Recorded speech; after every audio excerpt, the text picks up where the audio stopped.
બોલ મંદાણું અલ્યા ભાઈ વાપરો મારી વાત. કીધું તો ખરા કે આ પૈસા હું બેંક માંથી નહીં લાવ્યો. જે મોણા મને આલ્યા હતા પૈસા એને બાપડે પેટી પેક આલ્યા હતા. શું છે ખેગારજી તમે કહો છો મને ફૂમતા કાકા બંડલ આલ્યું ફૂમતા કાકા નારી પૈયા આલ્યું હવે હું કહું તમને કે આ બંડલ હતું મારા જોડે.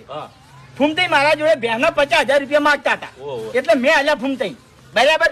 ફૂમતાઈ આલ્યા ખેગારજી. હા એટલે ધારણા ગત કાપી લીધી એમ જાહેરાત કાપી એટલે કેવા શું માંગો છો લ્યા? તમે મારા ઉપર આરોપ નાખો છો. 2000 રૂપિયા તમે લઈ લીધા એમ ને? અરે મારા કાકાની છોકરાની 1 રૂપિયો મેં નહીં લીધો. અલ્યા પણ વાઈલ કે આવું તું તમારે 2000 રૂપિયા ધાણાગઢ છોડી દો ભલા મેવો સાચો હાલવાના હતા તમારે. ચાસી ના કપાઈ મફુજી શોગન ખોય છે તો પછી વાતમાં શું છે મારે બધું કોઈ ખબર પડતી નહીં. એટલે હું તમારા જોડે વૈકણ આરોપ નખાવા નહીં આવ્યો, ન્યાય કહેવા આવ્યો છું. આરોપ ના નાખો મારા ઉપર. એટલે તમે નહીં લીધા તો પછી 2000 રૂપિયા જોઈ ચોકો હેડો. અને તમે પૈસા તો થી લાયા? એટલે કાકા ભત્રીજા જોડે થી.